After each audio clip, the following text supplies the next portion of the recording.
ಎಲ್ಲರಿಗೂ ನಮಸ್ಕಾರ. ನಾನಿವತ್ತು ಸೋರೆಕಾಯಿ ಯೂಸ್ ಮಾಡಿಕೊಂಡು ಮೊಸರು ಸಾಂಬಾರು ಹೇಗೆ ಮಾಡೋದು ಅಂತ ತೋರಿಸ್ತಾ ಇದ್ದೀನಿ. ಅದಕ್ಕೆ ಬೇಕಾಗಿರೋ ಇಂಗ್ರೀಡಿಯೆಂಟ್ಸ್: 1 ಸೋರೆಕಾಯಿ, 1 ಈರುಳ್ಳಿ, 1 ಟೇಬಲ್ ಸ್ಪೂನ್ ಸಾಂಬಾರು ಪೌಡರ್, 1 ಬೆಳ್ಳುಳ್ಳಿ ಬಿಡಿಸಿಟ್ಕೊಂಡಿದ್ದೀನಿ, 1 ಟೀ ಸ್ಪೂನ್ ಜೀರಿಗೆ, 2 ಟೇಬಲ್ ಸ್ಪೂನ್ ತೆಂಗಿನ ತುರಿ, ನಾನು 1 ಟೇಬಲ್ ಸ್ಪೂನ್ ಕಡಲೆಬೇಳೆ, 1/4 ಟೀ ಸ್ಪೂನ್ ಗಸಗಸೆ ಹಾಗೂ ಒಂದು 10 ಕಾಳು ಮೆಂತ್ಯ ಒಂದು ಅರ್ಧ ಗಂಟೆ ನೆನೆಸಿಟ್ಕೊಂಡಿದ್ದೀನಿ. ಹಾಗೆ ಒಗ್ಗರಣೆಗೆ ಸ್ವಲ್ಪ ಸಾಸಿವೆ ಮತ್ತು ಕರಿಬೇವು ತೊಗೊಂಡಿದ್ದೀನಿ.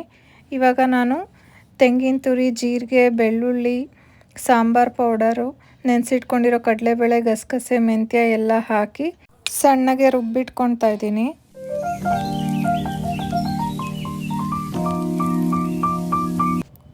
ಸ್ಟವ್ ಮೇಲೆ ಒಂದು ಪಾತ್ರೆಯಲ್ಲಿ ನೀರಿಟ್ಕೊಂಡು, ನೀರು ಬಿಸಿ ಆದಮೇಲೆ ನಾವು ಕಟ್ ಮಾಡಿ ಇಟ್ಕೊಂಡಿದ್ದು ಸೋರೆಕಾಯಿ ಹಾಗೆ ಸ್ವಲ್ಪ ಉಪ್ಪು ಹಾಕಿ ಚೆನ್ನಾಗಿ ಬೇಯಿಸ್ಕೋಬೇಕು. ಸೋರೆಕಾಯಿ ಚೆನ್ನಾಗಿ ಬೇಯಿಸ್ಕೊಂಡಾದಮೇಲೆ ಸೋರೆಕಾಯಿನ ನೀರಿಂದ ಸಪ್ರೇಟಾಗಿ ತೆಗೆದಿಟ್ಕೊಳ್ಳೋಣ. ನೀರನ್ನು ಒಂದು ಸೈಡಲ್ಲಿ ಹಾಗೆ ಇಟ್ಕೊಂಡಿರಿ.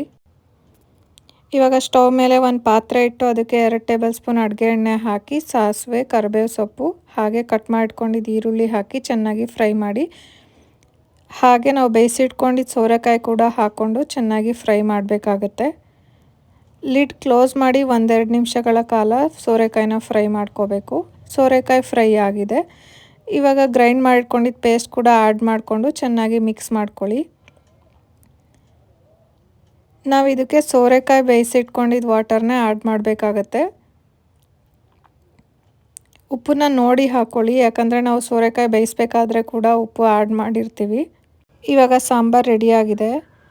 ಇದನ್ನು ತಣ್ಣಗಾದಮೇಲೆ ಮೊಸರು ಮಿಕ್ಸ್ ಮಾಡಿಕೊಂಡು ಸರ್ವ್ ಮಾಡ್ಬೋದು. ನಾನಿಲ್ಲಿ ಪೂರ್ತಿ ಸಾಂಬಾರಿಗೆ ಮೊಸರು ಮಿಕ್ಸ್ ಮಾಡ್ತಾಯಿಲ್ಲ. ಊಟ ಮಾಡೋ ಟೈಮಲ್ಲಿ ಎಷ್ಟು ಅವಶ್ಯಕತೆ ಇರುತ್ತೆ ಅಷ್ಟು ಸಾಂಬಾರಿಗೆ ಮಾತ್ರ ಮೊಸರು ಮಿಕ್ಸ್ ಮಾಡಿಕೊಂಡು ಸರ್ವ್ ಮಾಡ್ಬೋದು.